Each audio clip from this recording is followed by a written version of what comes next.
Welcome back to the next episode of the Doggone Truth About Rescue. Today we have two special guests with us that volunteer many, many hours throughout the week. Sai, would you like to introduce our guests tonight? Today we have Tanya and Jess. They are volunteers at Always and Furever. We're going to start off with Tanya. Can you please share what you do for Always and Furever? And do you have a full-time, part-time job? I volunteer each weekend. I go to the pound on Saturdays, walk dogs. I go to the Gray Barn on Sunday mornings and walk dogs. I volunteer with the foster team. I also am on the background check team. And I do have a full-time job that is not with Always and Forever. However, I put in many, many hours with Always and Forever. Jess, can you share a little bit about yourself and Always and Forever? Yes, I have a full-time job that I work from home. I started out volunteering at the Little Gray Barn, and then I've dabbled in some other stuff with like the fundraising, stuff like that. And recently, this year, I went to fostering. I know, Jess, you have pups at home. Tanya does too. Tanya, you have Freddie. Freddie's from Always and Forever. I know you have another one. Is he an Always and Forever? No, Slade is not an Always and Forever. I adopted him about 8 years ago. He's about 12 or 13. And I got him from a rescue up in North Kansas City. Can you share the story of how you got Freddie? I met Freddie when I was volunteering at Greeley. He was one of the Pleasanton pups that we saved. There were, I think it was 30 of them that were locked away in the shelter. They left and never came back. And they were there for probably 5 days, no food or water. And someone called and got a hold of Jen, and they went down. And Freddie, the reason they found the dogs was because Freddie was outside in this little tiny pen, little overhang over him, and he was crying so pathetically that, people started to wonder, like, what was going on. So they found him, thank goodness. And if you ever see Freddie, you'll know why I foster failed him, because he's got the biggest puppy dog eyes, and he is the sweetest big dog there is. So he did start out as a foster, and then I hate foster failed. I'm not going to lie. Why is it not like, I understand the F and F, but it needs to be foster success or like foster, I don't know, family. I think it's because the idea of foster is you go into it that you're going to you're going to be the bridge for them to get from the pound to their forever home. And so you failed at being the bridge because you become the other side of the bridge. But is it failing if you've completed the bridge? Oh, nice. No, it is not. And I'm kind of with you. I don't like it, but it's also kind of cool because then, I think just because I'm as competitive as Jen and like I don't fail at things. It was a success that I found Kingston. That is not a failure. And then Jess, you are new to fostering, so let's hear volunteering you've been doing, but now you have come over to the fostering side as well, which I think happens a lot with our volunteers. Just that next step. I feel like it's like steps of volunteering. Like you start volunteering, then you get your first foster, and then you get your first dog that you adopted. But Jess, you are in the early stages of fostering. So if you want to just talk about that for a little bit. Yeah, I actually started with Sid November of 2022. He was my first one. I love fostering. We were talking about this earlier, Sheila. There's a lot of, and I used to be one of these people, but it's hard because when you post stuff online for the world to see, you have a lot of people that are coming at you like, I don't understand why you just don't keep him. You already have the connection, and it looks like the perfect fit, and I used to be that person too. I used to be like, well, because you see it such a good fit, you're like, why not, Sometimes some people can say some not so nice things, so it's a little hard, but fostering, I mean, you have to have fosters, right? They're saving the dogs' lives. So And I would rescue all of them if I could. So I don't never know what to say to the people, but I understand why they're saying it. No, I understand what you're saying. And Sai, you can touch on this too, because you foster quite a bit, and just how crazy your schedule is. Of a commitment to an animal is like having a child. There is no on and off once you have them. And sometimes in your life, like, you do have on and off times when you can fit a dog into your schedule. And I find it very responsible of fosters to say, I'm not available, this does not in my schedule to have a dog full time. But when I can, I have the love to give. And it's that misconception that you should be able to give that love at all time. Right. And so just getting that out there. I don't know how you do it or show it, but like we were talking before, of just that opens up that spot within the shelter for another dog to come in, especially what's going on at Wichita, of the exact opposite of there's not enough room, so dogs are getting put down. So having a foster of when it does fit in your schedule, of allowing another one to come in. So Another thing about me fostering is I don't do permanent fostering. I took it on as like an emergency, temporary kind of thing. So I'm never gonna, I have fostered to adopt, because I actually had somebody like Parker when they adopted, so I was able to do the exchange. But rarely does that happen because I have them on a temporary basis. So Jess, any of the dogs that you have fostered, are they still available for adoption? When you do foster, you truly understand that dog and see what they are like in a home, because dogs, as we know, in a shelter can act very differently than once they are comfortable in the home setting and their true personalities come out. Let's see. Sydney has been by Julie. He's in Iowa. Trollo, Zion, I believe he recently got adopted. Parker, he did. That was the exchange I had with the adopters. Hansel, he's been adopted. Hoover, I think he did actually get adopted. I'm pretty sure, because someone fostered him after me because I wanted him back. I did. I told Christy, I said, when I get back, I want Hoover again. But then somebody else had already started fostering him. And then Archer, he has not been adopted yet. But I hearsay that might be changing. I don't know. So I would say that is a very successful list of, even though you did not adopt those dogs, you were able to post about them, show their true personality, and help them find their homes. Yeah. The whole point of fostering. The whole point of fostering. Exactly. Yes. I would like to put some input here, because I have fosters that I have recruited, so to speak. And when there is a potential adopter, the adopter contacts the foster, and I value the foster's opinion of the adopter, because they're having communication and they see them interact with the dog, and I don't get to see that always. And so that's a very, very big responsibility in my book. That is true, and that happened with Archer, actually. I think there was somebody interested in Archer a few weeks, maybe a month ago, and they were asking questions. So they came straight to me, because I had just had him, and was asking me if I thought it would be a good fit if they took Archer in, and he would have to be kenneled for the first 8 hours of the day. And I said, absolutely not. He's just a dog that needs somebody or another dog, because the only reason why I knew that too is because when I had him with my dogs, I have a dog room, so they all sleep in the same room in kennels, and Archer's was across from my dogs, and he cried and cried and cried. And I was like, what is going on? I just didn't understand, because yes, the dogs have to adapt to my routine and all of that, but the nighttime is very calm at my house, and I talk to them until they lay down and everything. So I was like, I don't know what's going on. And then it just was like a light bulb. I'm like, he wants to be by my dogs. So I pulled his kennel over next to Lady's, and from there on, it was perfect.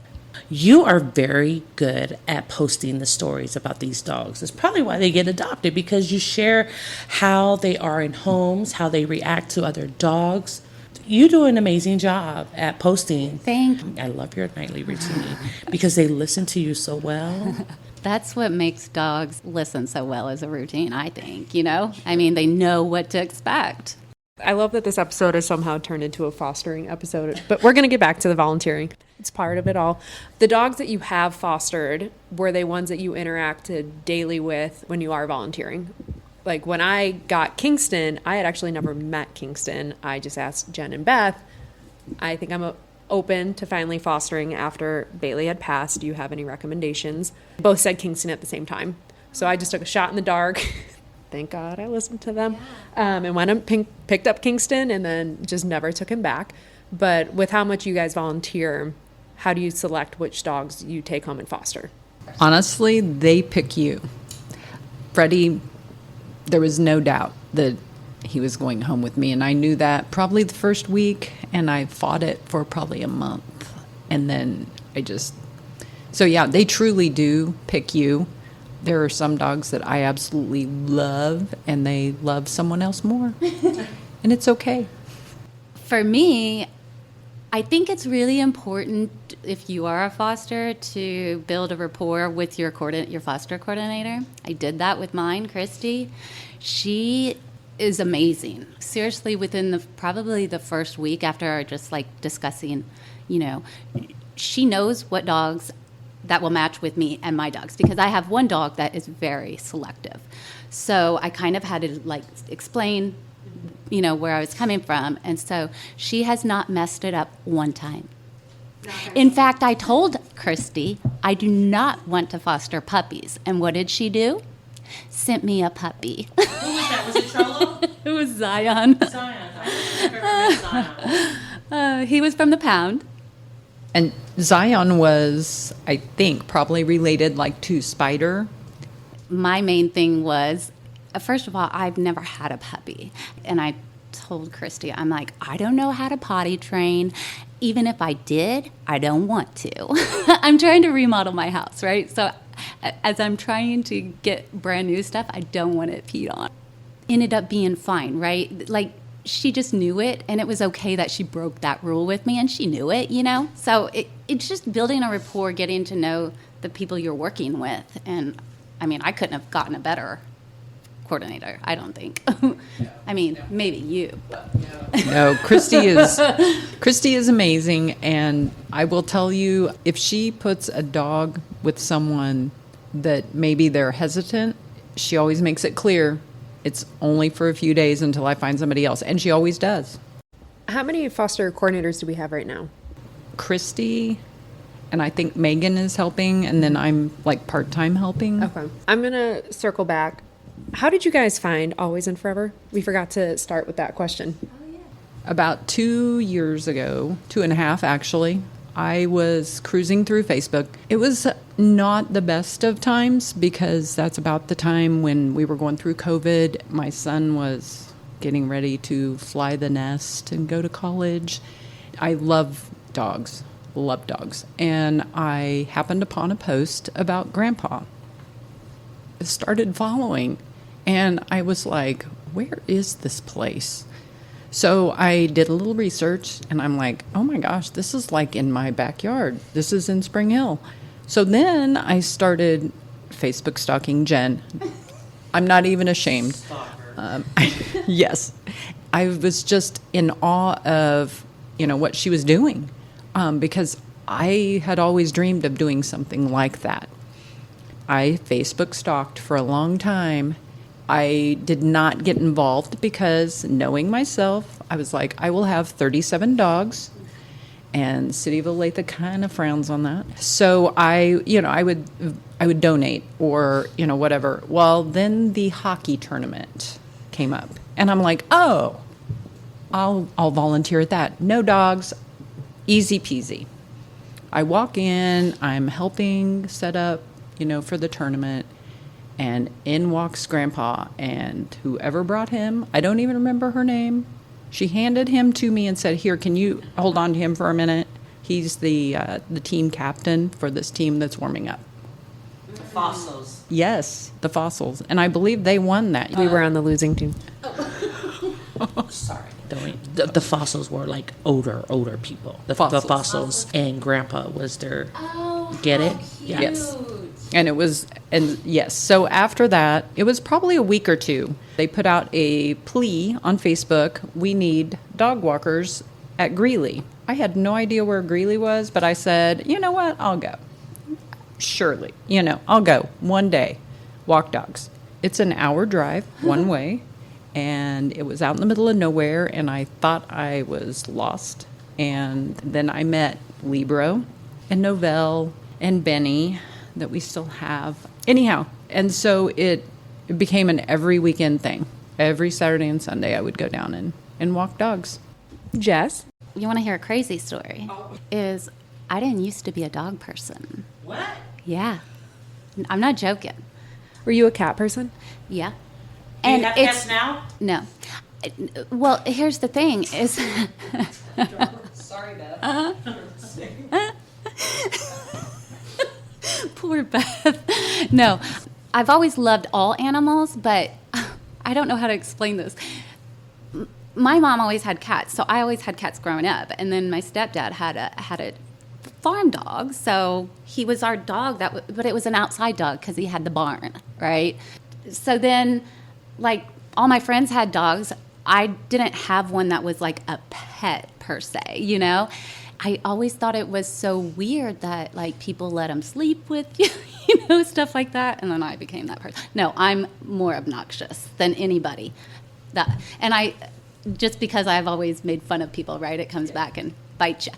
But no. So what happened is I had just recently gotten back from India because I had spent a year and a half there for work. And it was in India what changed me, honestly, because the stray dogs there, unimaginable. And so it was there that I was like, that I saw that like, oh my gosh, this world has a problem, right? And I would feed all the strays by my building and stuff like that. And I came back and, it was always on my mind. I got to do something. And my best friend, she found Always and Forever. And we would talk every day. And she would tell me stories about Sally Sue and TK and like all of this. And she's like, she would just fill me in every day, right? But I would never go and look myself because I don't know. I'm so stubborn like that. I'm like, not another social media. Didn't you start volunteering at Little Gray Barn? Yes. Okay, so here's a story. Now I'm remembering. So it's probably been a year or over a year. Over a year. Jess started volunteering at the Little Gray Barn, and she'll come and help us with the spa day. You remember the spa day? Yes, my favorite. We did the cooking show. Was it with Cadillac? Cadillac. And then we even did Valentine's. You bake treats for the dogs. Yeah. But now Jess has moved up. We don't see her at the Little Gray Barn no more. She goes and picks up pups at Little Red Barn. And I'm so proud of you for graduating from Little Gray Barn. Really? Because I always thought, is it a graduation to go to the Little Red Barn? I thought it was a graduation. It's graduation for the dogs, not for a volunteer. No, volunteers too now. Don't diss the Gray Barn like that. No, I'm not dissing. We're making it a competition. Come on, Cy. Wait, hold on. No, it's nothing bad. It's just the fact that we don't see her anymore at Little Gray Barn. I don't. I think someone's a little bitter. I am. I was just there last week. I wasn't there. I know you weren't. But Jess, your whole story, and I've talked about it before on other episodes of the ripple effect of just talking about Always and Forever and how big of an impact of when people are like, I don't know how to help. I don't know. I don't have the money to donate. I don't have the time. Just simply talking about it to your friends led you to now being a volunteer, to then fostering, to helping get 5 or 6 dogs adopted just from your best friend talking to Always and Forever. So you are literally like the example that I talk about of the ripple effect of if you want to help, just talk about it. Yeah. Because you don't know who it's going to bring to the table and what they can bring. Exactly. So thank you for that.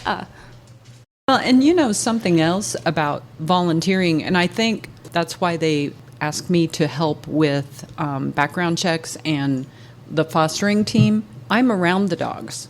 I know their characteristics. I know how they react to certain things, and I always prided myself, if that's a word, in I wanted to be a CSI agent. So now I use that for good, and I try to match people with dogs, and try to make it a perfect match. And when that works out, I'm going to cry, but it's amazing.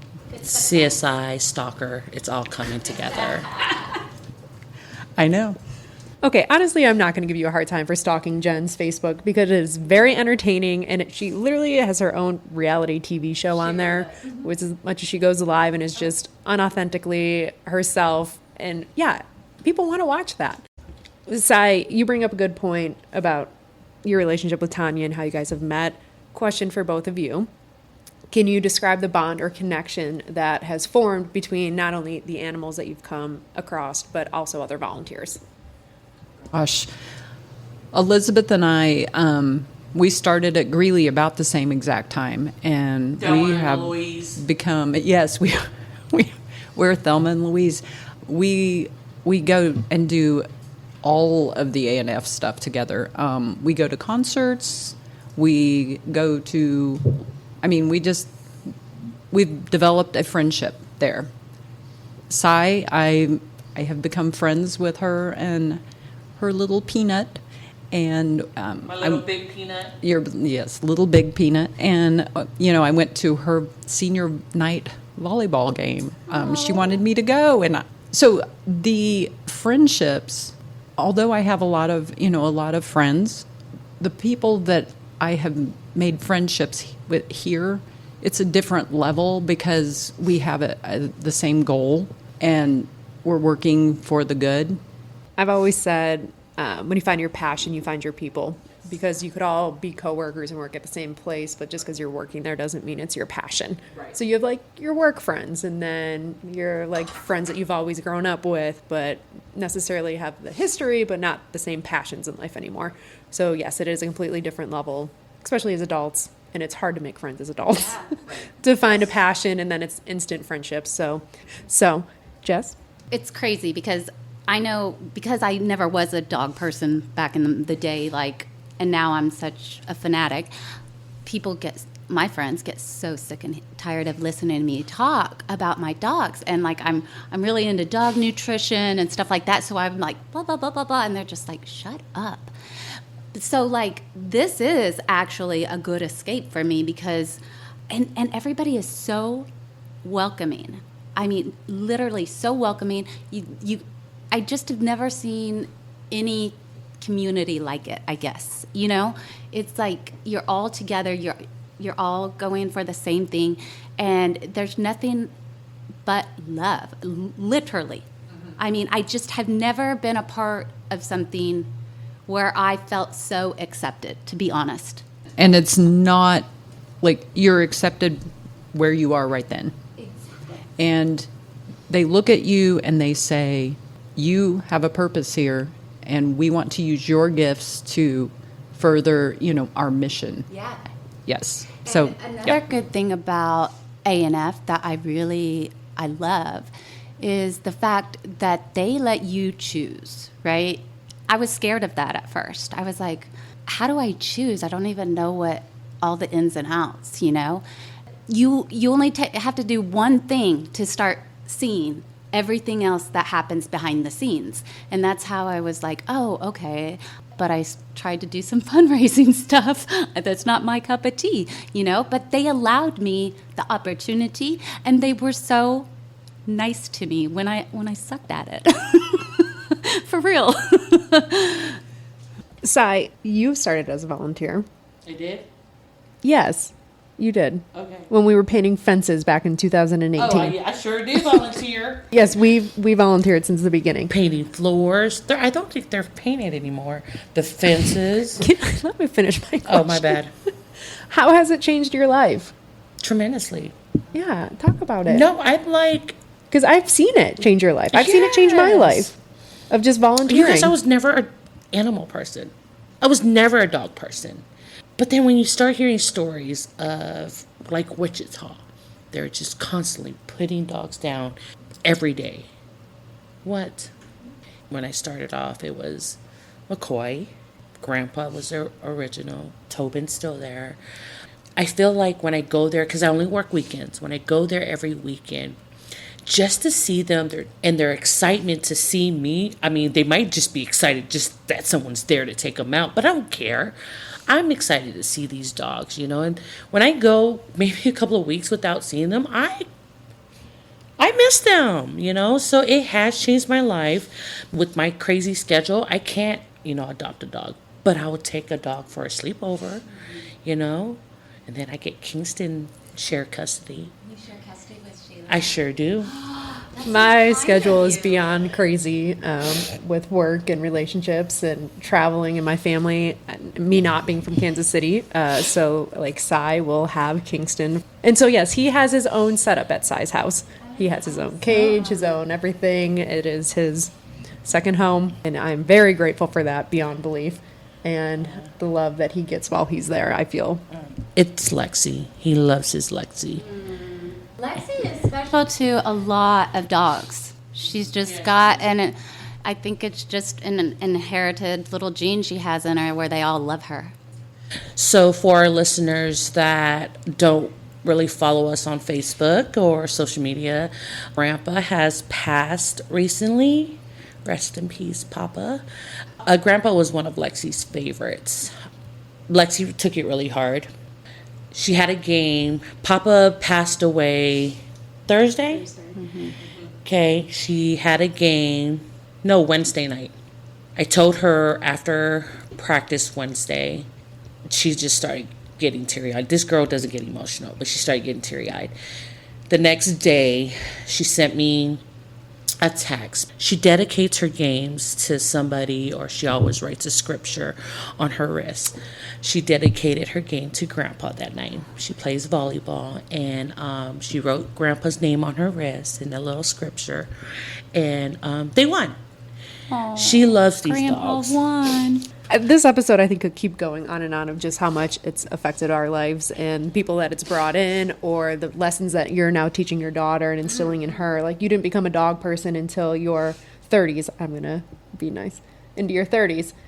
But for Lex to be able to experience that, and I always say, like, I was fortunate to grow up on a farm with horses and animals and get instilled that work ethic, because once you're involved with animals, it changes your whole perspective on life, because they can't survive unless you put their needs before yourself. So I was raised with that mindset.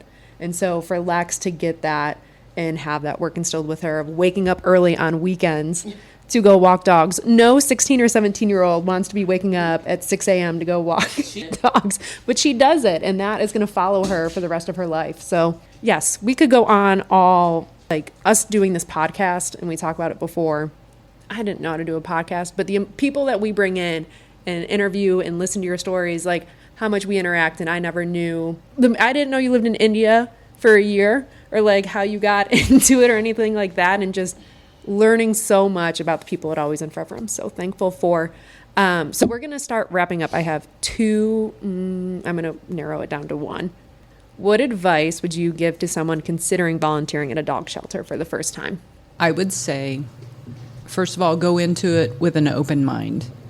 These dogs get labeled, and as anybody that has followed Grandpa for a long time, he was labeled as a dog that wasn't very friendly in the beginning and didn't like other dogs, and weren't sure how he was with kids, and now we all know. I mean, all you have to do is look at him and Jet. He was given that second chance. Don't ever label a dog or an animal, cat, by what you see when they're in a cage. When they've been taken away from family, they're scared and they don't know what's going to happen. When you get them out and you show them love, that's when you'll. So I would say that. Oh, gosh. I would say, first of all, take the first step to do it. I mean, I sat there for a good year and just pondered and said, oh, I need to. So take the first step. The other one is find one that you connect with that has the same values as you and believes in the same. Always and Forever was honestly a good match for me because, I mean, you guys could probably could recognize this from me, but I I'm a very assertive person. So this has like being involved, volunteering, fostering, even having my own dogs, it's softened me. So I just, and part of that is because of everybody at Always and Forever that I've got the honor of working with. So, when you're around people, you pick up on their vibes, right? And their energy. And so I think that's how it's changed my life too, honestly. So I just say go for it. Match with an organization that believes the same way you do, and you'll be happy. It will change your life. Do you want to ask the most popular question of every episode? So sorry, Tanya, because Jess had called dibs on choosing who will be the cover. Look at her face. Tanya, I love you. Jess did call dibs on choosing the dog cover of our episode. Well, maybe I can get creative and put 2 on 1. I'm not sure that I was even given the chance. Well, she listens to our podcast, and when she was invited, she was like, "Can I choose the dog for the cover, please?" Yeah, I get real greedy. So, yeah, I wanted to be the She first. just said she's assertive. Can I arm wrestle her for this? We're going live in You would 3, win. 2. I love it. Just kidding.